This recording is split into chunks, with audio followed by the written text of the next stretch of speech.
4వ వచనాన్ని అందరము కలిసి చదువుకుంటాం. ఆదికాండము 22వ అధ్యాయము 4వ వచనాన్ని అందరము కలిసి ప్రార్థనాపూర్వకంగా చదువుకుంటాం. 3వ నాడు అబ్రహాము కనులెత్తి దూరం నుండి ఆ చోటును చూచి. 3వ నాడు అబ్రహాము కనులెత్తి దూరం నుండి ఆ చోటును చూచి. గత వారం కూడా అబ్రహాము గురించి మనం ధ్యానం చేస్తూ వచ్చాం.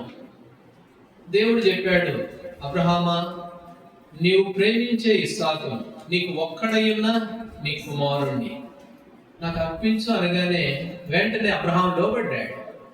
అబ్రహాము లోబడి మరి గత వారం 6వ వచనాన్ని ఆరాధన కొరకు చూసాం. ఆ కట్టెలు ఎవరి మీద పెట్టాడు? ఇస్సాకు మీద పెట్టాడు. ఆ తర్వాత అబ్రహాం ఏమో ఒక చేత్తో నిప్పు, ఇంకో చేత్తో కత్తి పట్టుకొని వెళ్ళాడు. కాబట్టి గత వారం 4 విషయాలు చెప్తూ వచ్చాను. సమయం సరిపోలేదు కానీ ఆ నిప్పు అనే విషయం కానీ ఆగిపోయాం, సమయం సాలదని. కత్తిని గురించి నేను చెప్పలేదులే కానీ. అయితే ఇస్సాకు కట్టెలు మోసాడు. యేసు ప్రభువారు కూడా మన కొరకే మన పాపములన్నీ మోసాడు.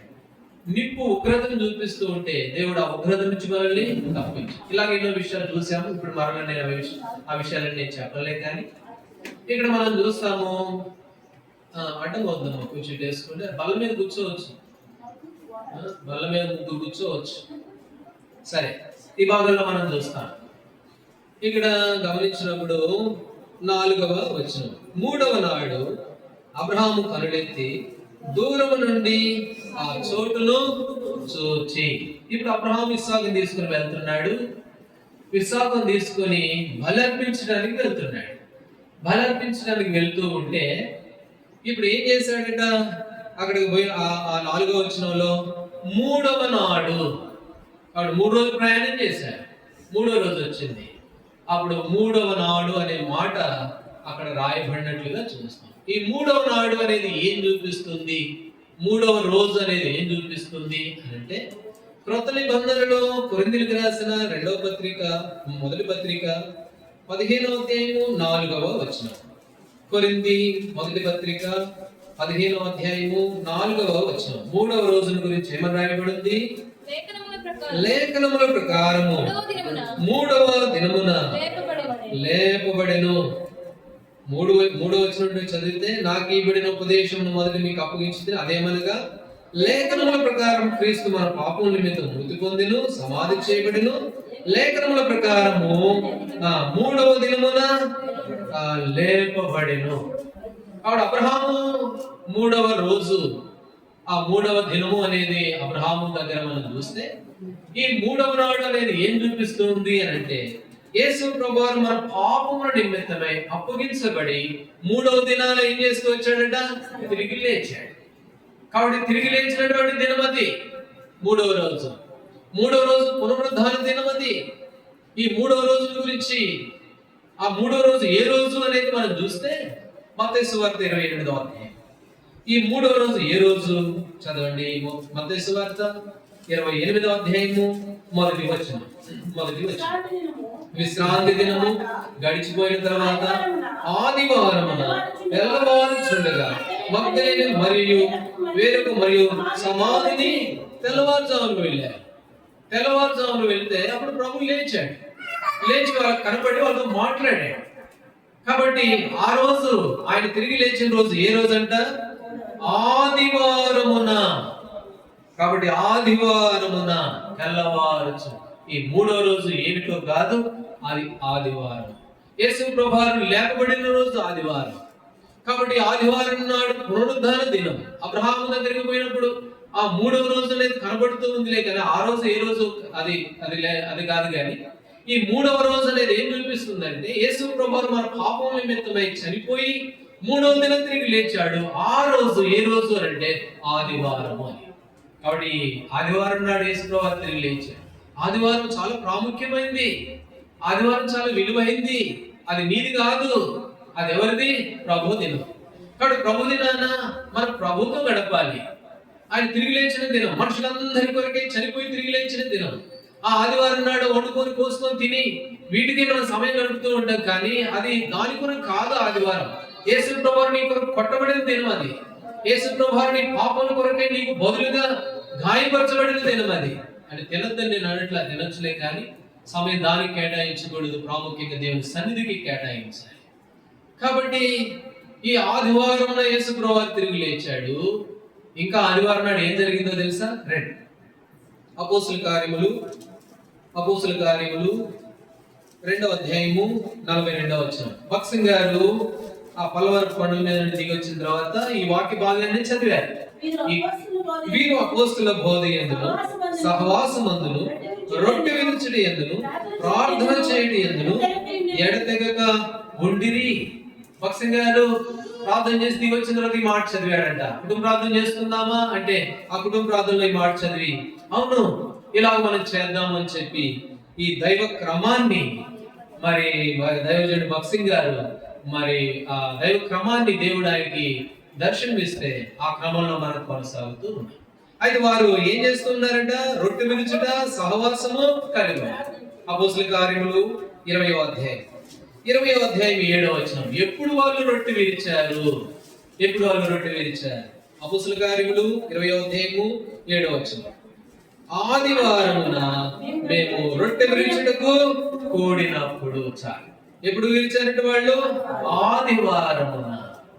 కాబట్టి ఆదివారం నాడు రొట్టె విరుస్తూ ఉన్నారు, ఆదివారం నాడు సహవాసం కలిగి ఉన్నారు, ఆదివారం నాడు అపోస్తుల బోధ కలిగి ఉన్నారు, ఆదివారం నాడు సహవాసంగా రొట్టె విరుస్తూ ఉన్నారు.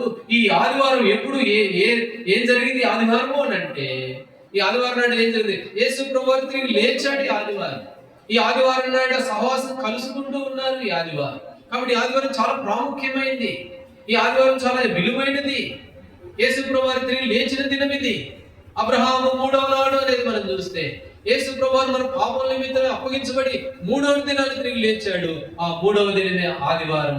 ఆ ఆదివారం నాడే ఆది అపోస్తులుడు ప్రభువును ఆరాధించారు, ప్రభు బలలో పాల్గొన్నారు, రొట్టె విరిచారు, సహవాసం కలిగి ఉన్నారు.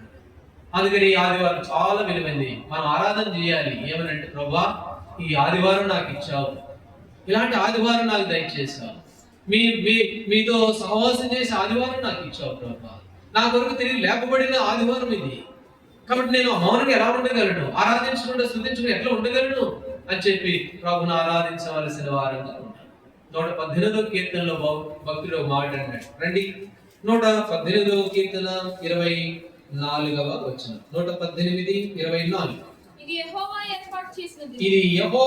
ఏర్పాటు చేసిన దినము, దీని యందు మనము ఉత్సహించి సంతోషించింది. ఎవరు ఏర్పాటు చేశారు ఈ దినము? ఇది దేవుని ద్వారా వచ్చినటువంటిది. ఈ దేవుని ద్వారా ఏర్పాటు చేయబడిన దినం, దేవుని ద్వారా మనకు అనుగ్రహించబడిన దినం. ఈ దినాన ఎంత నిర్లక్ష్యంగా ఎలా ఉండగలవు? ఈ దినాన్ని దేవుడు ఏర్పాటు చేసిన ఈ దినాన్ని ప్రభువుని కనపరచకుండా, ఆయనతో సహవాసం చేయకుండా ఎలా ఉండగలవు? కాబట్టి సజీవులే కదా నిన్ను స్తుతించేది. ఈ రోజు చూడలేని వారు ఎంతమంది ఉన్నారు? అయితే ప్రభు మనల్ని ప్రేమించి నేడు దినాన్ని మనకి ఇచ్చాడు. ఇది యెహోవా ఏర్పాటు చేసిన దినము అని. కాబట్టి ఈ దినాన మనం ఏం చేస్తూ ఉన్నాము అని అంటే, ప్రభువును ఆరాధించే వారంగా మనం ఉన్నాం. కీర్తన గ్రంథంలో అక్కడ మరి ఇశ్రాయేలుల గురించి ఒక మాట అన్నాడు. క్షమించండి, నిర్గమకాండం 19వ అధ్యాయం. నిర్గమకాండము 19వ అధ్యాయము 11వ వచనం చదవండి. నిర్గమకాండము 19:11 వచనం. 3వ నాటికి సిద్ధముగా ఉండవలెను. 3వ నాడు యెహోవా ప్రజలందరి పనులు ఎదుట సీనాయి పర్వతం మీదకి దిగి వచ్చును.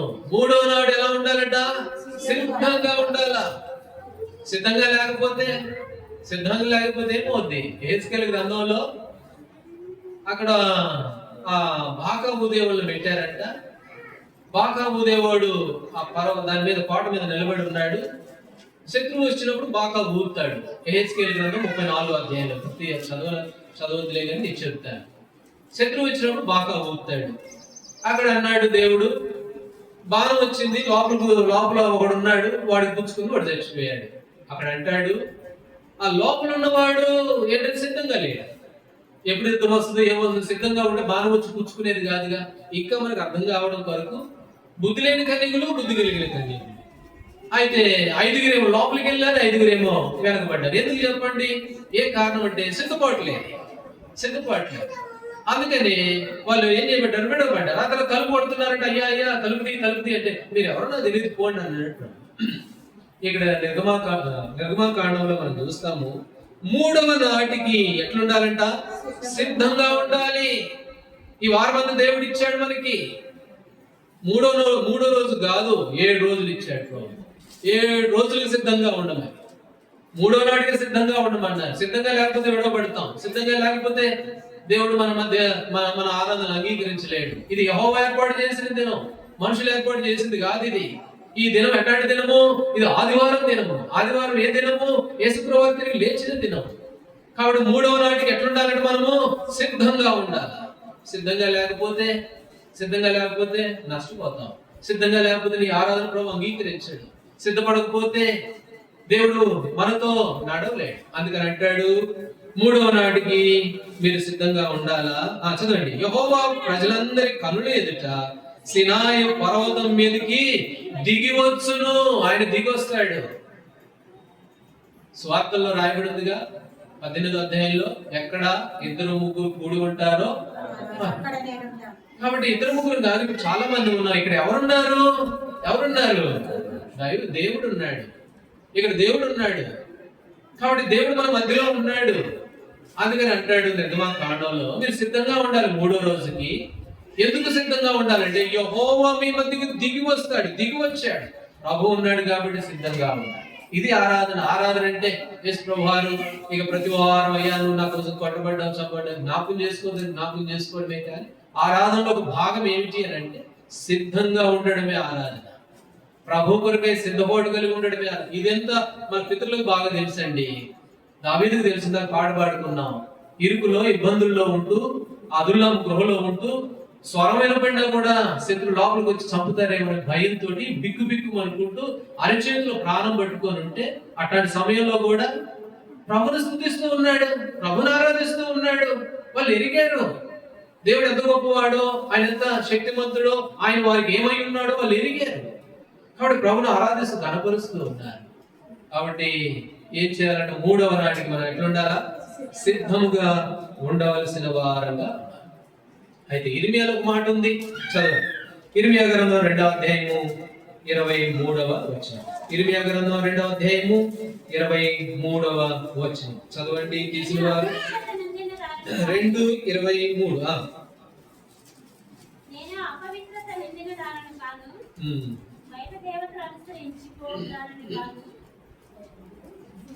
కాదు,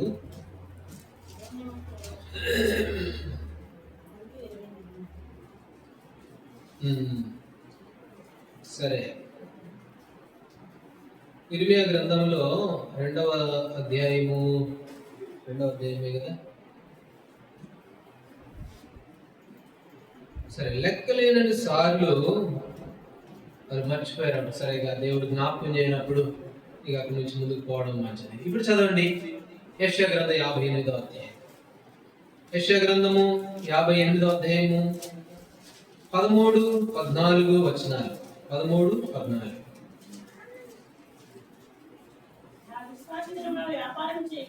నా విశ్రాంతి దినమున వ్యాపారము చేయకుండా నీవు ఓరుకుండిన ఎడల విశ్రాంతి దినము మనోహరమైనదనియు, యెహోవాకు ప్రతిష్ఠిత దినమనియు ఘనమైనదనియు అనుకొని దాని ఘనముగా ఆచరించిన ఎడల, నీకు ఇష్టమైన పనులు చేయకయు, వ్యాపారము చేయకయు, లోకవార్తలు చెప్పుకొనకయు ఉండిన ఎడల నీవు యెహోవా యందు ఆనందించెదవు. ఇక్కడ చూస్తాం, నా విశ్రాంతి దినాన. కాబట్టి లోకవార్తలు చెప్పుకోకుండా, ఆ సంగతులు ఈ సంగతులు చెప్పుకోకుండా, వ్యాపారం చేయకుండా, లేకపోతే మనకి ఇష్టమైన పనులేమి కూడా చేయకుండా ఏం చేయాలంట? యెహోవా దినాన్ని ప్రతిష్ఠితమైన దినముగా, ఘనమైనదిగా నువ్వు ఎంచితే యెహోవా యందు నువ్వేం చేస్తావు? ఆనందించడం. వాడి ప్రభువులో ఆరాధన అంటే దేవుని మందిరమును, దేవుని సన్నిధిని ఘనంగా ఎంచడమే ఆరాధన. ఆరాధన అంటే ప్రభు దినాన్ని ప్రభుకి ఇవ్వడమే ఆరాధన. అందుకనే అబ్రహాము జీవితంలో 22వ అధ్యాయము 4వ వచనంలో మనం గమనిస్తూ వస్తే 3వ నాటికి అనే మాట. ఈ 3వ నాడు అనేది ఏం చూపిస్తుంది అంటే యేసు ప్రభువారు మన పాపం నిమిత్తమై అప్పగించబడి చనిపోయి 3వ దినమున తిరిగి లేచాడు. తిరిగి లేచిన దినం 3వ దినం. ఈ 3వ దినం ఎప్పుడు అంటే ఆదివారం తెల్లవారుచున్నప్పుడు వెళ్ళారు మగ్దలేని మరియ ఇల్లంతా. ఎప్పుడు వెళ్ళారు? ఆదివారం తెల్లవారుజామున. యేసు ప్రభువారు లేచిన రోజు ఏ రోజు అని అంటే ఆదివారం. ఎప్పుడు లేపబడ్డాడంటే 3వ దినం లేపబడ్డాడు. ఆ 3వ దినము ఆదివారం. ఆదివారము తిరిగి లేపబడిన రోజు ఒకటేనా అంటే ఆది అపోస్తలుడు ఆదివారం నాడు రొట్టె విరిచారు, ఆదివారం నాడు సహవాసం కలిగి ఉన్నారు. ఆ ఆదివారాన్ని ఘనంగా ఎంచమని దేవుడు చెప్పాడు. ఇది యెహోవా ఏర్పాటు చేసిన దినం. దీని మీద మనం ఏం చేయాలంట? సంతోషించాలి. అంతేకాదు ఈ ఆదివారం దినాన్ని ఘనంగా నువ్వు ఎంచితే, నీకు ఇష్టమైన వాటన్నిటికంటే ఎక్కువగా నువ్వు ఆదివారాన్ని ఎంచితే ఏం చేస్తాడు? నీవు దేవుని యందు ఆనందిస్తావు, ఆయన నీ యందు ఆనందిస్తాడు. యెషయాలోనే రాయబడింది అన్నమాట. యెహోవా వారి ప్రవర్తనను చూసి ఆనందిస్తాడంట, మన నడకను చూసి ప్రభు సంతోషిస్తాడు. కాబట్టి ఈ 3వ నాడు అనేది ఏం చూపిస్తుంది అని అంటే ఆదివారమును చూపిస్తూ ఉంది. ఈ ఆదివారమును మనకి ఇష్టమైన వాటన్నిటికంటే ఎక్కువగా ఎంచవలసిన వారంగా ఉన్నాం. ఇది ప్రభుని ఆరాధించడం అని. కాబట్టి ప్రభుని, దేవుని సన్నిధిని ఆదివారమును, ఆ 3వ దినాన్ని నిర్లక్ష్యంగా గొప్పగా ఎంచగా ఉంటే మనం చేసే ఆరాధన ప్రభు అంగీకరించాడు. మనం ఆరాధించేది ఎందుకు? నలుగురు వినడానికి కాదు కదా. మన ప్రభు వినాలి, మన ప్రభు అంగీకరించాలి. అది ప్రభు అంగీకరించాలి అని అంటే ఆ ఆదివారం ఘనంగా ఎంచాలి. ఎంచకుండా నువ్వు ఎంత చేసినా, నేను ఎంతసేపు చేసినా అది ప్రభుకి ఇష్టమైనది కాదు అనేది. సరే, ఇప్పుడు 2వ విషయానికి వెళ్దాం. ఆదికాండం 22వ అధ్యాయం 4వ వచనం. 3వ నాడు అబ్రహాము కన్నులెత్తి. చాలు. ఇప్పుడు 2వ విషయానికి వెళ్తే, ఇప్పుడు 3వ నాడు అబ్రహాము ఏం చేస్తూ ఉన్నాడట? కన్నులెత్తాడు. కన్నులు ఎత్తడము అనేది 2వ భాగంగా మనం చూసినప్పుడు చాలా మంది కన్నులు ఎత్తారండి. బైబిల్లో చాలా మంది కన్నులు ఎత్తారు. అబ్రహాము అన్న కొడుకు లోతు, ఆదికాండం 13వ అధ్యాయం. లోతు కూడా కన్నులు ఎత్తాడు. ఆదికాండము 13వ అధ్యాయము 10వ వచనం. లోతు తన కన్నులెత్తి యోర్దాను ప్రాంతం అంతటిని చూచెను. ఇప్పుడు లోతు ఏం చేశాడు అని అంటే కన్నులెత్తి యోర్దాను ఆ ప్రాంతమంతటిని చూశాడు. తుదుకు అక్కడికి వెళ్ళాడు. తన జీవితంలో ఎంతో నష్టపోయాడు, అంతా కోల్పోయి వచ్చాడు. అయితే అబ్రహాము కన్నులెత్తాడు. లోతేమో లోకం వైపు చూశాడు. పచ్చగా ఉందంట, యెహోవా తోట వలె ఉందంట. అబ్బా, లోకం అక్కడ ఎంత బాగా వ్యాపారం చేసుకోవచ్చు, అక్కడ వాడు డబ్బు సంపాదించుకోవచ్చు, చూడు ఎంత జీతం వస్తుందో, చూడు ఎంత కూలి వస్తుందో చూడు అని చూశాడు. లోతు వెళ్ళిపోయాడు. అది ఆయన కన్నులెత్తాడు. లోతు కన్నులెత్తడం దేని చూపిస్తుందంటే లోకం వైపు కన్నులెత్తాడు. అయితే అబ్రహాం కన్నులెత్తాడు. ఆదికాండం 18వ అధ్యాయం చదవండి 2వ వచనం. అతడు కన్నులెత్తి చూచినప్పుడు 3 మనుషులు అతని ఎదుట నిలవబడి ఉండిరి. అబ్రహాము కన్నులెత్తి చూసినప్పుడు ఏం కనబడుతున్నారు? ప్రభువు కనబడ్డాడు. లోతు కన్నులెత్తి చూస్తే ఐగుప్తు కనబడ్డది. అబ్రహాము కన్నులెత్తి చూస్తే ఎవరు కనబడ్డారంట? ప్రభువు కనబడ్డాడు. కాబట్టి మన కన్నులు అబ్రహాము దినాలలో కన్నులెత్తి చూశాడు. ఇప్పుడు ఎవరు కనబడుతూ ఉన్నారు అని అంటే అబ్రహాముకి దేవుడు కనబడినట్లుగా చూస్తారు. కీర్తనల గ్రంథంలో ఒక మాట ఉంది, అది పాట రూపంలో కూడా ఉంది. ఏమనంటే ఆకాశమందున్న ఆసీనుడా నీ తట్టు కన్నులెత్తుచున్నాను, నేను నీ తట్టు. సీఎల్ గీతాలు కాదు కదా, బయట పాట. అప్పుడు నేను చిన్నప్పుడు నేర్చుకున్నాను. కాబట్టి ఆ భక్తుడు ఏమంటున్నాడంట? కనులెత్తుతూ ఉంటే ఎవరి వైపు కనులెత్తుతూ ఉన్నాడు? దేవుని వైపు కరుణెత్తుతూ ఉన్నట్లుగా చూస్తాం. అందుకని అబ్రహాము తన కనులెత్తాడు. తన కనులెత్తితే అబ్రహాముకి ఎవరు కనపడ్డారు అంటే దేవుడు కనబడినట్లుగా చూస్తాం. అయితే లోతు కనులెత్తాడు. లోతు కనులెత్తితే ఐగుప్తు కనపడ్డాడు. యెషయా గ్రంథం 33:17 ఒక మాట ఉంది. యెషయా గ్రంథం 33:17 అలంకరింపబడిన రాజును నీవు కనులారా చూచెదవు. ఎప్పుడైతే కనులెత్తుతామో లోకం వైపు కాదు, ఆకాశం వైపు కనులెత్తడం అంటే దేవుని వైపు. ఎప్పుడైతే కనులెత్తుతామో అలంకరింపబడిన రాజును కనులారా చూస్తాం. అబ్రహాం కనులెత్తాడు. ఆదికాండం 18:2 కనులెత్తగానే ముగ్గురు ఆయన ఎదుట నిలబడి ఉన్నారంట. ఆయన ఎదుట కనపడుతూ ఉన్నారంట. అమ్మో, దేవుడు వచ్చేసాడని పరిగెత్తుకుంటూ వెళ్ళిపోయి సాష్టాంగ నమస్కారం చేస్తూ వచ్చాడు అబ్రహాం. కాబట్టి కనులెత్తితే అలంకరింపబడిన రాజును చూస్తాం. కాబట్టి అలంకరింపబడిన రాజును చూస్తాం. అయితే కనులు ఎత్తకుండా ఏం చేయబడ్డాయి? మన కనులు అవిశ్వాసులైన వారి మనోనేత్రాలకు గురుడితనం కలిగేశాడు అపవాది. అయితే ప్రభు బిడ్డలకు తెరవబడ్డాయి మన కనులు, మన మనోనేత్రాలు వెలిగించబడ్డాయి. అయితే ఇప్పుడు మనం కనులెత్తి చూస్తే ఎవరు కనపడతారు అంటే అలంకరింపబడిన రాజును మనం చూస్తాం. మన మధ్యలో మన ప్రభు ఉన్నాడు. మన ప్రభువును మనం చూసే వారంగా ఉంటాం. అందుకనే యోబు కూడా అన్నాడు 19వ అధ్యాయంలో, యోబు గ్రంథం 19వ అధ్యాయము 27 యోబు గ్రంథం 19వ అధ్యాయము 20 నా మట్టుకు నేనే చూచెదను, మరి ఎవరును కాదు,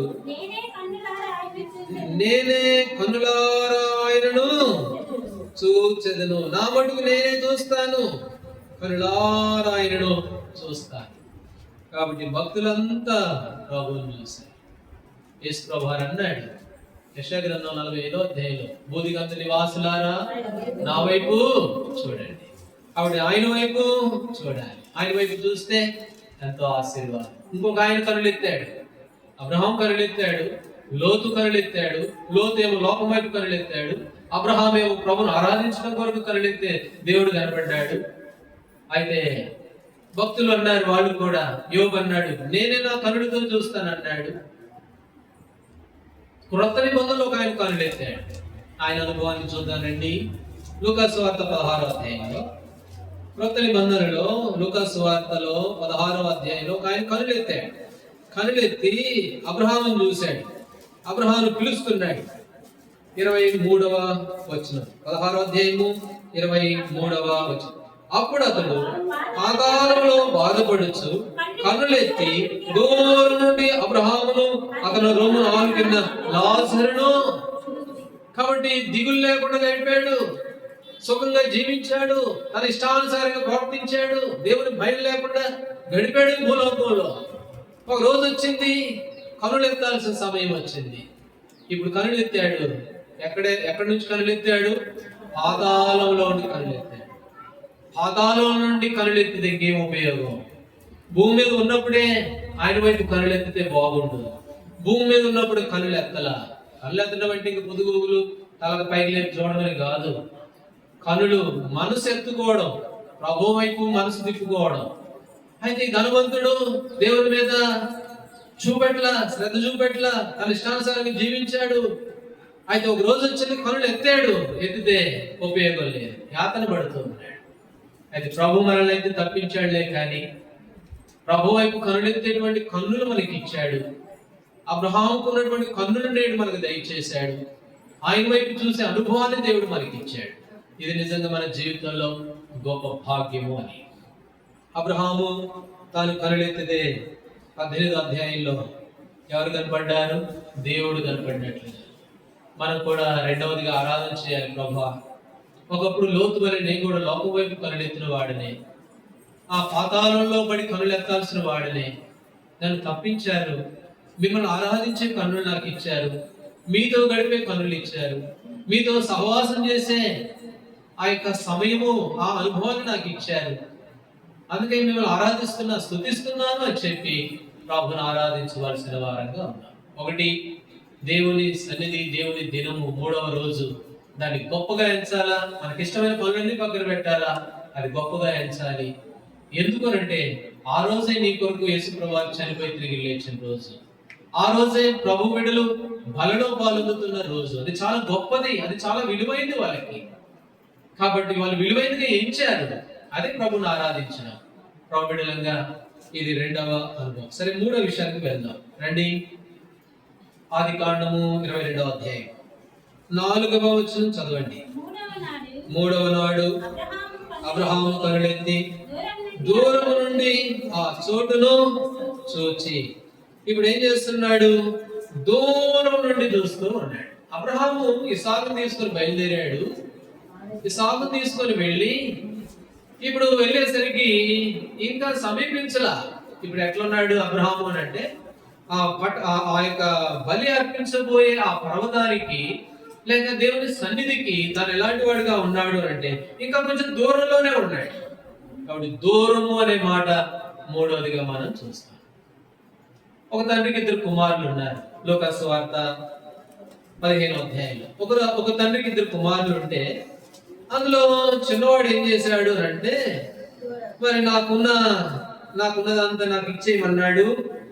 సరే నేను తండ్రి వాదన పెట్టుకోవడం ఎందుకు నేను ఇచ్చేశాడు. లూకాసు వార్త 15వ అధ్యాయం 13వ వచనం చదవండి. కొన్ని దినములైన తర్వాత సమస్తము కూర్చుకొని దూర దేశములకు ప్రయాణమయ్యారు. ఇప్పుడు ఏం చేస్తున్నాడు? దూరదేశానికి వెళ్ళిపోయాడు. తండ్రికి దూరం అయిపోయాడు. తండ్రికి దూరంగా వెళ్ళిపోయాడు. సమస్తము కూర్చుకున్నాడు. దూరంగా వెళ్ళిపోయినట్లుగా చూస్తాడు. అయితే ఇదే 15వ అధ్యాయం 20వ వచనంలో ఏమని రాయబడింది? వాడు ఇంకా దూరంగా ఉన్నప్పుడే తండ్రి ప్రేమిస్తూ ఉన్నాడు. అబ్రహాము కూడా ఇంకా దూరంగానే ఉన్నాడు. అబ్రహామును దేవుడు విడిచిపెట్టలేదు. కాబట్టి వాడు ఇంకా దూరంగా ఉన్నప్పుడే మనం కూడా మన పాపం బట్టి దేవునికి దూరం అయిపోయినా కూడా, దేవుని సన్నిధిని గౌరవించలేక మనం దేవునికి దూరం అయిపోయినా కూడా, దేవుని మందిరమును ఆయన దినాన్ని నిర్లక్ష్యం పెట్టినా కూడా, అలా మనం దేవునికి దూరంగా ఉన్నా కూడా వాడు ఇంకా దూరంగా ఉన్నప్పుడే తండ్రి వారి మీద కనికరపడినట్లుగా ప్రభు మన మీద కూడా కనికరపడుతూ వచ్చాడు అని. యెషయా గ్రంథం 29 ఒక మాటను చదవండి. 29వ అధ్యాయం 13వ వచనం. యెషయా గ్రంథం 29:13. 29వ అధ్యాయం 13వ వచనం. ప్రభు ఇలాగ సెలవిచ్చుచున్నాడు, ఈ ప్రజలు నోటి మాటతో ఆయనకు వచ్చుచున్నారు, పెదవులతో నన్ను కనపరుచున్నారు కానీ తమ హృదయము నాకు దూరం చేసుకుని ఉన్నారు. ఏదో వస్తున్నాం పోతున్నాం కానీ వాస్తవంగా మన స్థితి ఎట్లాంటిగా ఉంది? దూరంగా ఉంది. మన హృదయం దేవునికి దూరంగా ఉంది. అయితే మనం దూరంగా ఉన్నాలే కానీ అపోస్తల కార్యములో దేవుడి గురించి ఒక మాట. అపోస్తల కార్యములు 17వ అధ్యాయంలో దేవుని గురించి ఒక చక్కటి మాట పౌలు అపోస్తలుడు అన్నాడు. రండి 27వ వచనం చివరి భాగం నేను చదువుతాను. ఆయన మనలో ఎవరికి దూరంగా ఉండువాడు ఆడు. మనం దూరంగా ఉన్నాం. పెదవులతో కనపరుస్తాం, పెదవులతో ప్రభుని మహిమపరుస్తాం, ఆరాధిస్తాం, కనపరుస్తాం, కానీ హృదయం మాత్రం ఎట్లుంది? దూరంగా ఉంది దేవునికి. ఆయన సన్నిధికి ఎక్కువ ఎంచలేని వారుగా ఉంటే, అయితే ప్రభు ఎలాంటి వాడుగా ఉన్నాడట? మనలో ఎవడికి కూడా ఆయన దూరంగా లేడు. మనందరికి సమీపంగా ఉన్నాడు. మనం ఒకవేళ దూరంగా ఉండవచ్చులే కానీ ఆయన మాత్రం ఎప్పుడు దూరమైన వాడు కాడు. ఆయన నమ్మదగిన వాడు. ఇక్కడ మనం చూస్తాము అబ్రహాము జీవితంలో ఎట్లున్నాడు? దూరంగా ఉన్నాడు. ఆయన యేసు ప్రభువారు మనకేమై ఉన్నాడు? చాలా సమీపంగా దగ్గరగా ఉన్నాడు. ఇంకా ప్రకటనలో పోతే మాట ఉంది, ఇదిగో హృదయం తలుపు దగ్గర నిలబడ్డాను, నేను దగ్గరే ఉన్నా, పడతానే ఉన్నా వారం ప్రతిసారి బైబిల్ చదివినప్పుడల్లా. అది వినేవారనే మనమే దూరంగా. మనలో ఎవరికి ఆయన ఇలాంటి వాడిగా లేడు, దూరంగా లేడు. యెషయా గ్రంథం 46వ అధ్యాయము 46వ అధ్యాయము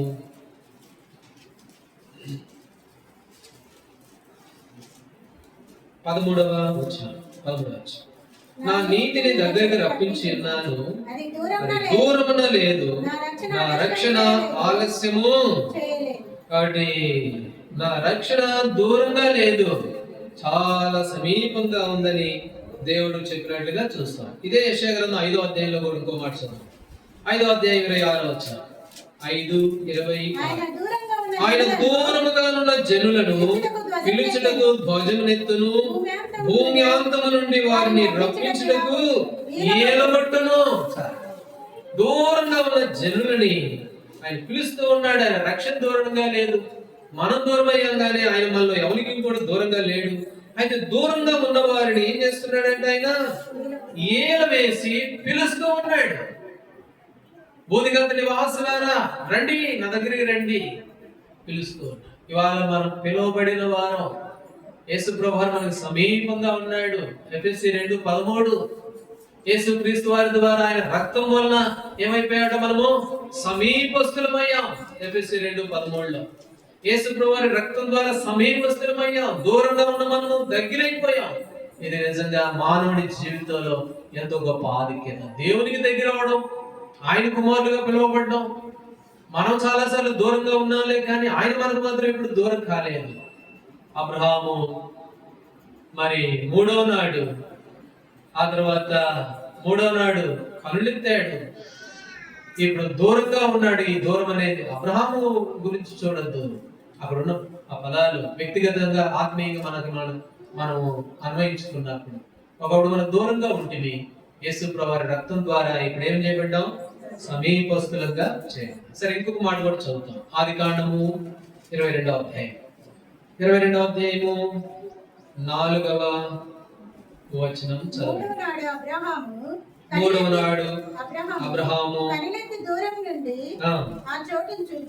ఆ చోటును చూచి.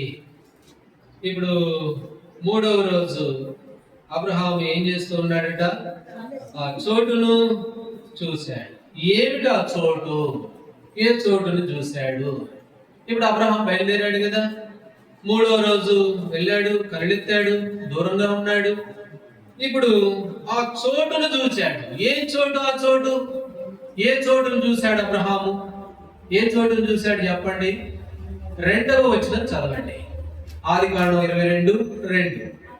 అప్పుడు ఆయన, నీకు ఒక్కడైన నీ కుమారుని అనగా నీవు ప్రేమించి ఇస్సాకును తీసుకుని మోరియా దేశమునకు వెళ్ళి. అది ఏ దేశము, ఏ పర్వతము అని అంటే మోరియా పర్వతము. మోరియా పర్వతమునకు వెళ్ళు అన్నాడు. అక్కడ బలివు అన్నాడు. అప్పుడు బిడ్డను తీసుకొని 3వ రోజు వెళ్ళాడు. ఇప్పుడు ఆ చోటును చూశాడు అబ్రహాము. ఏ చోటు చెప్పండి? ఆ చోటు ఏ చోటు? మోరియా అనేటువంటి స్థలం. ఈ మోరియా అనే స్థలం ఏమిటి? ఆ మోరియా అనే స్థలం దగ్గర ఏం జరిగింది అనేది మనం చూస్తే రండి. 2వ దినవృత్తాంతముల గ్రంథము 3వ అధ్యాయం. 2వ దినవృత్తాంతములు 3వ అధ్యాయము 1వ వచనాన్ని చదవండి. 1వ వచనం. తర్వాత సొలొమోను యెరూషలేములో తన తండ్రి దావీదునకు యెహోవా ప్రత్యక్షమైనప్పుడు మోరియా పర్వతమందు దావీదు సిద్ధపరిచిన స్థలమున యెబూసీయుడైన ఓర్నాను కళ్ళమందు దావీదు ఏర్పరిచిన స్థలమున యెహోవాకు ఒక మందిరము కట్టాడు.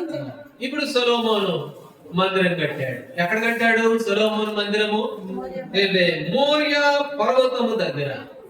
దావీదు ఆ మోరియా ఆ స్థలం యెబూసీ కాలం దగ్గర. కాబట్టి దేవుని మందిరం కట్టబడింది ఎక్కడ అంటే మోరియా పర్వతము దగ్గర. ఈ మోరియా పర్వతము అనేది ఎక్కడ మనం చూస్తాము అంటే అబ్రహాముతో చెప్పాడు, నేను చూపించే ఒక స్థలానికి తీసుకుని నీ కొడుకుని అక్కడికి నాకు బలి అన్నాడు. ఆ స్థలం ఏ స్థలము? మోరియా పర్వతము. ఇప్పుడు అబ్రహాము 4వ వచనంలో ఆ చోటును చూశాడు.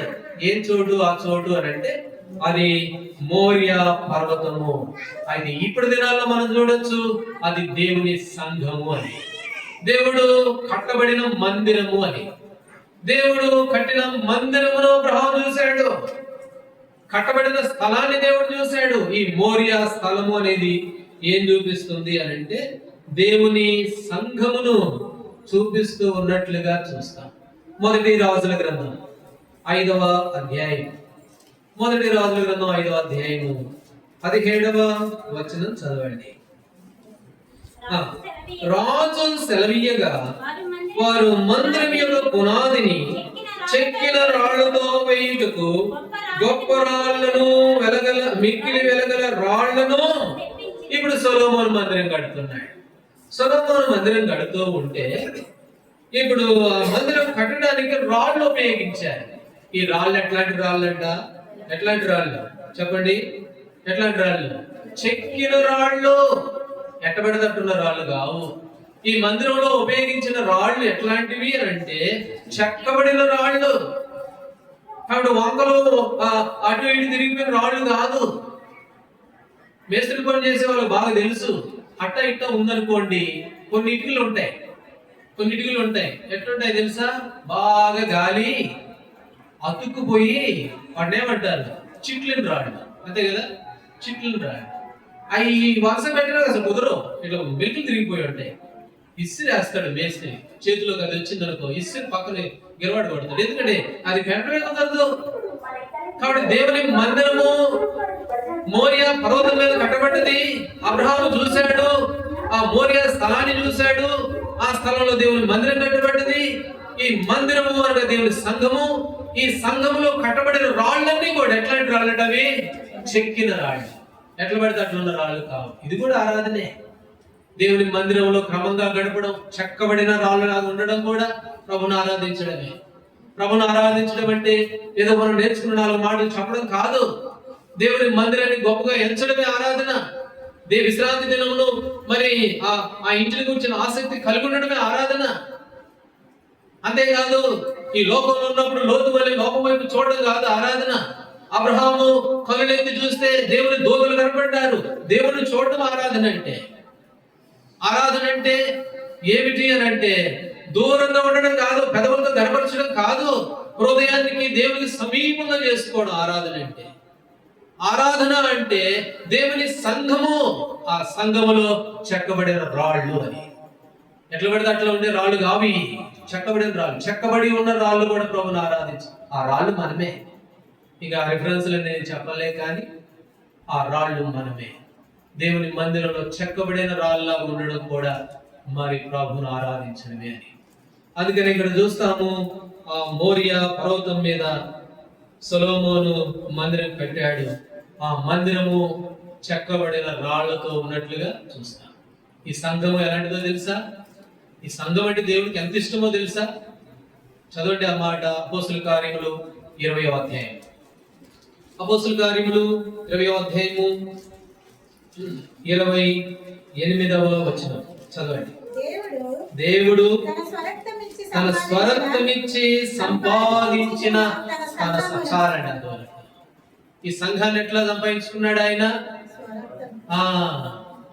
ఈ సంఘం అది నాది అవును కాగా అనగానే అయిపోలేదు. ఇది ఎట్లా కొనుక్కున్నాడో తెలుసా? ఈ సంఘాన్ని స్వరక్తమిచ్చి కార్చి, ఆఖరక్తు బొట్టు కార్చి కొనుక్కున్నాడు ఈ సంఘం. ఈ సంఘము అది మోరియా పర్వతం అనేది ఏం చూపిస్తుంది? దేవుడి సంఘాన్ని చూపిస్తూ ఉంటే ఈ సంఘంలో ఉండాల్సిన నువ్వు నేను దేవుడు వెలబెట్టి రక్తమిచ్చి కొనుక్కున్న సంఘం ఇది. ఈ సంఘం విషయంలో మనం ఎలాంటి వారంగా ఉన్నాం? ఇది కూడా ఆరాధన. పరీక్షించుకునే సమయం కాదు ఇది. అటు వెళ్ళకండి. కానీ ప్రభుని ఆరాధించడం అంటే ఆయన సంఘమును ప్రేమించడం కూడా ప్రభుని ఆరాధించడమే. ఏదో నీ తీర్పాటు చేసుకొని నిర్లక్ష్యంగా అలా ఇలాగా ఉండేది కాదు. చెక్కబడిన రాళ్ళు ఇవి. ఆ మందిరంలో కట్టబడిన రాళ్ళు చెక్కిన రాళ్ళు. చెక్కకుండా ఎట్టబడితే అట్లా తీసుకొచ్చి పడేసిన రాళ్ళు కావు. అట్లాంటి సంఘాలు చాలా ఉన్నాయి. అలాంటి సంఘం కాదు. దైవజనుడు భక్సింగ్ గారు ఆయనకి ఇచ్చిన సంఘ దర్శనంలో కొనసాగి ఈ సంఘం ఎట్లాంటిదేనంటే ఏదో క్రమంగా ఉండే సంఘం. క్రమంగా ఉండడం కూడా ప్రభుని ఆరాధించడమే. ఒకడు పట్టుకొచ్చారంట, రారా మా మందిరానికి పోదాం రారా అని వాడు పట్టుకొచ్చారంట. వాడు నరహంతకుడు అంట. ఒక ఆమె భర్తను చంపి ఆమె ఆ భర్త పొట్టబేగులు తీసుకొని పోయి ఇగో నీ భర్త పొట్టబేగులు వండు తింటానన్నాడంట. అంత కిరాతు కూడా అంట. అతను వాడు పట్టుకొని పోయారంట దేవుని మందిరానికి. రారా మా మందిరం. ఎంతో మంది చూసారు లేపో, ఇట్లాంటి సేవకులు పాస్టర్లు ఎన్నో వాక్యాలు విన్నాను లేపో అని చెప్పి ఆ గోడ కానుకొని కాలు చాపుకొని ఏం చెప్తాడు చెప్పని అన్న వింటా ఉన్నాడంట. ప్రభుని ఆరాధిస్తున్నారంట. దైవజనుడు భక్సింగ్ గారు ఉన్న దినాలలో ఆ గోడ నడుతుందంట. ఒరే దుర్మార్గుడా, హంతకుడా, ఇప్పుడు నీ మీద పడతావు, నువ్వు చస్తావు, ఇది చస్తే ఎక్కడికి పోతావు నువ్వు అని ఆ గోడ మాట్లాడితే, ఏంటి గోడ కదులుతా ఉంది, ఈ గోడ నాతో మాట్లాడుతుంది అని చెప్పి అక్కడికక్కడికి మారు మనసు పొందాడంట ఆ మనుషుడు. వారు ఆరాధించే క్రమాన్ని చూసి, వాళ్ళు కూర్చున్నటువంటి వరుసలను చూసి, వాళ్ళు చెక్కబడిన రాళ్ళ ఆ క్రమాన్ని చూసి అక్కడికక్కడికి మారు మనసు పొంది గొప్ప దైవజనుడు అయ్యాడు ఆయన. భక్సింగ్ గారి దినాన్ని గొప్ప దైవజనుడు అయ్యాడు. కాబట్టి దేవుని సంఘం అంటే ఏమిటి అని అంటే క్రమం కలిగి ఉండడం. అని క్రమం కలిగి ఉండడం కూడా ప్రభువుని ఆరాధించడమే. ఎలా పడితే అలా ఉన్నది కాదు. ఈ మోరియా పర్వతం మీద కట్టబడిన దేవుని సంఘము ఎట్లాంటిది అని అంటే అది ఎంతో చక్కగా చెక్కబడిన రాళ్ళతో కట్టబడిన సంఘము అని. అందుకనే ఇక్కడ ఒక మాట చదువుతాం రండి. యెషయా గ్రంథము 51వ అధ్యాయం. ఆయన స్వరక్తమిచ్చి కొనుక్కున్న సంఘము అనే మాట మనం చూసాము. ఇప్పుడు 51వ అధ్యాయం యెషయా గ్రంథము 1వ వచనం చదవండి. నీతిని అనుసరించు యెహోవాను వెదుకుచుండు వారులారా, నా మాట వినండి. మీరు ఏ బండ నుండి చెక్కబడితిరో దాన్ని ఆలోచించుడి. మీరు ఏ గుడ్డలో నుండి తవ్వబడితిరో దాన్ని ఆలోచించుడి. మీ తండ్రి అబ్రహాము సంగతి, మిమ్మల్ని కనిన శారాను గురించి, అది ఒంటరిగా ఉన్నప్పుడు నేను పిలిచాను, అబ్రహాము గురించి చెప్తూ ఉన్నాడు ఇక్కడ. ఇప్పుడు అంటున్నాడు, నువ్వు ఏ బండలో నుండి చెక్కబడ్డావో, నువ్వు ఏ గుండెలో నుండి తీయబడ్డావో ఒకసారి ఆలోచన చేసుకో. హృదయము కృతజ్ఞతతో నింపబడింది. అవును ప్రభా, ఒకప్పుడు ఈ సహవాసం లేదు నా జీవితంలో, ఈ క్రమంలో నేను లేను. అంతే కాదు, నా కన్నులన్నీ లోకం వైపు చూసిన కన్నులు, మిమ్మల్ని చూడలేని కన్నులు. నేను మీకు దూరంగా ఉన్నా, ఏదో దగ్గరగా ఉన్నాను అనుకున్నాను కానీ లేదు లేదు, నేను చాలా దూరంగా ఉన్నా. నాకు మాత్రం మీరు ఎప్పుడు దూరంగా లేరు, నాకు ఎప్పుడు సమీపంగానే ఉన్నారు. కాబట్టి ఇవన్నీ కూడా ఒకసారి మన్ననకు తెచ్చుకొని, జ్ఞాపకానికి తెచ్చుకొని మనము ప్రభువుని ఆరాధించవలసిన వారంగా. ఈ సంఘం ఎట్లాంటి సంఘము అని అంటే, మనం నిర్లక్ష్యంగా ఉండటానికి కుదరదు. ఈ సంఘం మిగతా వాళ్ళకి తెలియదు కాబట్టి వాళ్ళు నిర్లక్ష్యంగా ఉంటారు. ఈ సంఘం ఎట్లాంటి సంఘం చెప్పండి? ఆయన స్వరక్తం ఇచ్చి కొనుక్కున్న సంఘం ఇది. ఆయన డబ్బులు ఇచ్చుకున్నది కాదు. ఇది ఎట్లాంటి సంఘము అని అంటే ఆయన రక్తం ఇచ్చుకున్న సంఘం. ఈ సంఘంలో కక్షలు ఉండకూడదు, ఈ సంఘంలో కోపాలు ఉండకూడదు, ఈ సంఘంలో అక్రమం ఉండకూడదు, క్రమం ఉండాలి. ఎందుకనంటే ఇది ఆయన స్వరక్తం ఇచ్చుకున్న సంఘం. అందుకని అంటాడు ప్రసంగి గ్రంథం 5వ అధ్యాయంలో, నీవు మందిరములకు పోవునప్పుడు నీ ప్రవర్తన అంతటి యందు. ఆమోసులో ఇంకో మాట చదువు, 4వ అధ్యాయం. ఆమోసు గ్రంథం 4వ అధ్యాయం 12వ వచనం. ఆమోసు గ్రంథం 4వ అధ్యాయము 12వ వచనం. ఆమోసు గ్రంథం 4:12 చదవండి.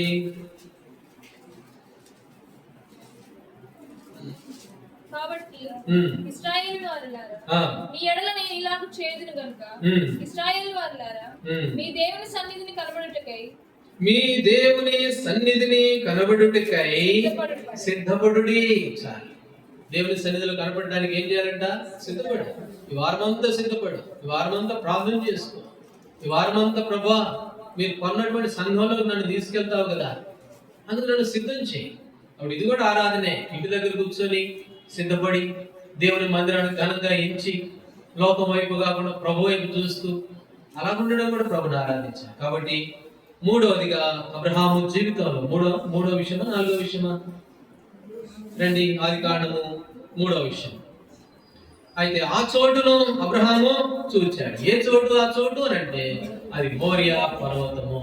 ఈ మోరియా పర్వతం అనేది ఏం చూపిస్తుంది అంటే, సొలొమోను ఆ మోరియా పర్వతం మీదనే దేవుని మందిరం కట్టాడు.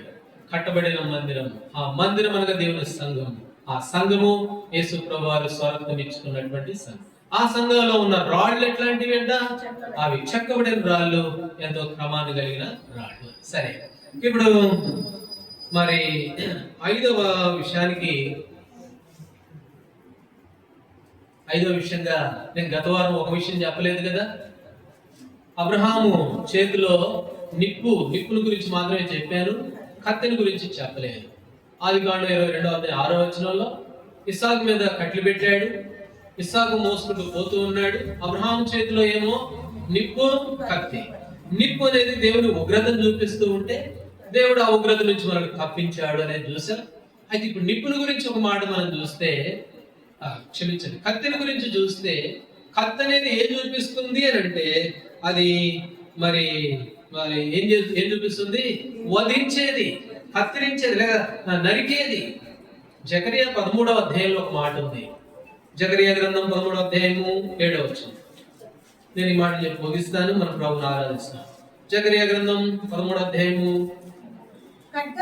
ఖడ్గమా నా గొర్రెల కాపరి మీదను నా సహకారి మీదను పడుము. ఖడ్గమా ఎవరి మీద పడు? అబ్రహాం చేతిలో ఉన్న ఖడ్గం ఇప్పుడు ఇస్సాకు మీద పడలా, ఎవరి మీద పడుతుంది? ఆ ఖడ్గం గురించి దేవుడు అన్నాడు, ఖడ్గమా నా గొర్రెల కాపరి మీద పడు, ఆ సహకారి మీద పడు. కొరింథీయులకు రాసిన మొదటి పత్రిక 5వ అధ్యాయము 7వ వచనం. 1 కొరింథీ 5:7. 5వ అధ్యాయం 7వ వచనం. మీరు పులిపిండి లేని వారు కనుక రక్తము పొగటికై పాతదైన పులిపిండి తీసి పారవేయడి. ఇంతే కాక క్రీస్తు అనే మన పస్కా పశువు వధింపబడెను. క్రీస్తు అనే మన పస్కా పశువు వధింపబడెను. యెషయా గ్రంథం 53:7. బొచ్చు కత్తిరించు వదకు తేయబడిన గొర్రె పిల్ల ఆయన. ప్రకటన గ్రంథం 5వ అధ్యాయం 10వ వచనం, నీవు వధింపబడిన వాడవై. చదవండి ఆ మాట. ప్రకటన గ్రంథం 5వ అధ్యాయము 10వ వచనం. ఆ మాట చదివి మనం ప్రభువుని ఆరాధిస్తాం. ఆ పెద్దలు నీవు ఈ గ్రంథం తీసుకుని దాని ముద్దలు విప్పుటకు యోగ్యుడవు, నీవు వధింపబడిన వాడవై నీ రక్తం ఇచ్చి ప్రతి వంశంలోను ఆయా భాష మాట్లాడే వారిలోను ప్రతి ప్రజలోను ప్రతి జనములోను దేవుని కొరకు మనుషులు కొని మా దేవునికి వారు ఒక రాజ్యమును యాజకులుగాను వారు కొత్త పాట పాడతారు. అది ఆయన వధించబడిన వాడు. అబ్రహాం చేతిలో ఉన్న కత్తి ఏం చూపిస్తుందంటే వధను చూపిస్తూ ఉంటే క్రీస్తు అనే పస్కా బలి పశువు మన కొరకు వధించబడ్డది. అంతేకాదు ఆ వదకు తేయబడిన గొర్రె పిల్ల. కాబట్టి ఖడ్గమా నువ్వు ఇస్సాకు మీద కాదు పడాల్సింది, ఎవరి మీద పడు? నా గొర్రెల నా సహకారి మీద పడు, నా కుమారుడి మీద పడు. పడ్డది కలువరి శిలువలో ఖడ్గం ఆయన మీద. ప్రకటన గ్రంథంలో చదువుతూ వచ్చాం, నీవు వధించబడిన వాడవై రకరకాల ప్రజలందరినీ కొన్నావు. ఆయా భాషలు మాట్లాడే వారిని, ఆయా జాతుల్లో ఉన్నవారిని, ఆయా దేశాల్లో ఉన్నవారిని కొన్నావు. వాళ్ళు ఒక రాజ్యముగా యాజకులుగా చేశావు. నిన్ను ఆరాధించేందుకు ఆ సంఘంలోనే తీసుకుని వచ్చావు. ఈ కత్తి అనేది అది వధను చూపిస్తూ ఉంటే ఎవరికి జరిగింది వధ? ప్రభువైన యేసుక్రీస్తు వారు నీ కొరకు నా కొరకు వధించబడ్డాడు. కాబట్టి 5 విషయాలు నేను చెప్తూ వచ్చాను. ఈ 5 విషయాలు ఏమిటి అని అంటే, ఒకటి మరి 3వ దినము, ఆదికాండం 22వ అధ్యాయము 4వ వచనం. 3వ దినము, ఈ 3వ దినమే యేసుప్రభువు వారు తిరిగి లేపబడిన దినం. ఆ 3వ దినమే వారు బల్ల రొట్టె విరిచినటువంటి దినం. ఇది యెహోవా ఏర్పాటు చేసిన దినం కనుక దీంట్లో మనం ఏం చేయాలా? సంతోషించాలా, ఆనందించాలి, ఉత్సాహించాలి. ఇది 3వ దినముల గురించి ఆదివారం ప్రాముఖ్యతను తెలుపుతూ ఉంది అని. రెండవదిగా అబ్రహాం కనులెత్తాడు. ఎట్లా? ఆయన కనులెత్తగానే ఆదికాండం 18వ అధ్యాయం 2వ వచనంలో దేవుడు ఆయన కళ్ళ ముందు ప్రత్యక్షమయ్యాడు. కాబట్టి ఆయన కనులు ఏం చూస్తున్నాయంటే దేవుడిని చూస్తున్నాయి, ప్రభువును గమనించే కనులు.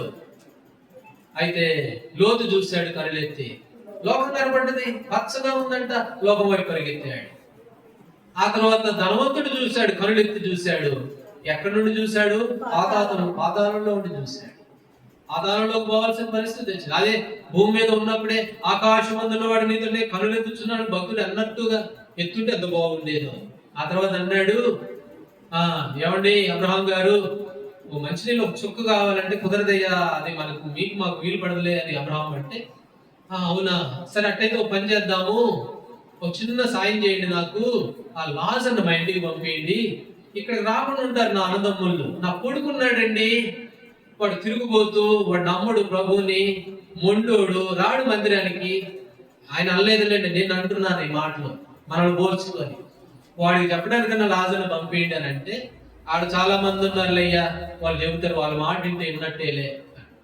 రేపు అలాంటి అనుభవాలే మన కుటుంబంలో, మన కుటుంబ సభ్యుల విషయంలో. అయితే దేవుడు మనల్ని తప్పించాడు. ఎందుకు తప్పించాడు చెప్పనా? ఏడుస్తున్నారు వీళ్ళు, ఏడుస్తూ కన్నీళ్లు కారుస్తూ పాలుగారి నీ దేహం మీద ఈ కొరడ దెబ్బలేంటి ప్రభు అని ఏడుస్తూ ఉంటే అప్పుడు ప్రభు అన్నాడు, ఏమన్నాడు? యెరూషలేము కుమార్తెలారా, నా కోసం వద్దు. ఎవరి కోసం? మీ పిల్లల కోసం ఏడవండి, మీ బిడ్డల కోసం, నీ బంధువుల కోసం ఏడు. వాళ్ళు నరకం నుంచి తప్పించబడతారు.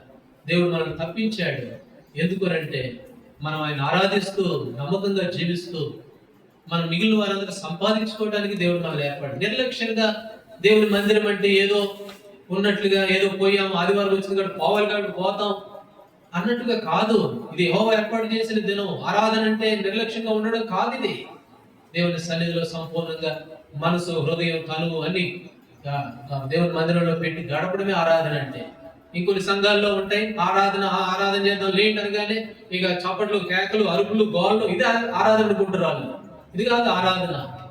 9 మంది 10 మంది కుష్ఠరోగులు శుద్ధులైపోయారు. 9 మంది వెళ్ళిపోతా ఉన్నారు. ఒకడు మాత్రం పరిగెత్తుకుంటూ వచ్చాడు. ఎట్లా వచ్చాడు చెప్పు? బాగానే చేశారండి, వీళ్ళు బాగా అయిపోయింది అనంత క్యాజువల్ గా, చాలా నిర్లక్ష్యంగా అంటాడా? ఎట్లా అంటాడు? అయ్యా ఎంత మేలు చేసావయ్యా, కుష్ఠరోగినయ్యా, నన్ను ఎవరు దగ్గర కూడా పిలవలేదయ్యా, నా కాళ్ళు చేతులు, నన్ను ఎవరు ఇంట్లో వాళ్ళు కూడా నన్ను వెళ్ళేశారయ్యా, నీ వల్ల, నీ దయ వల్ల మేలు పొందానయ్యా. ఆ మనసుంటే చూశారు. విరిగి నలిగిన హృదయమే ఆయనకి ఇష్టమైన బలి. అది ఆరాధన అంటే. ఆరాధన అంటే హృదయం అంతా నలిగిపోయి విరగిపోయి, అవును ప్రభువా, ఆ ధనవంతుడి వలె కనులు పాతాళంలో కనులెత్తాల్సిన వాడను, అలాంటి దారుని నేను, నన్ను మిమ్మల్ని చూసే కనులు ఇచ్చావు, ఆరాధించే కనులు ఇచ్చావు. అబ్రహాం కాలంలో ఎట్లాగా ఆ మందిరానికి అబ్రహాం ఎంత దూరంగా ఉన్నాడో, వాస్తవంగా నేను, నా స్థితి అది, నేను దూరంగా ఉన్నది మీకు. నేను దూరంగా ఉన్నాను కానీ నాకు మాత్రం నువ్వు ఎప్పుడు దూరంగా లేవు. వ్యాధి, బాధ, బలహీనతలు అన్నింటిలో తోడుగా ఉన్నావు. కృపణిస్తూ వచ్చావు. మీ ప్రేమకు ఏమేమి అని చెప్పి ఆరాధించడమే ఆరాధన అంటే. చూశాడు ఆ చోటును. ఏ చోటు అది? దేవుని సంఘం, మోరియా పర్వతం. ఆ చోటును చూశాడు. ఆ చోటుకి వెళ్ళాడు. ప్రభుని ఆరాధన. ఇంకా నేను దీని గురించి పొడిగించలే కానీ.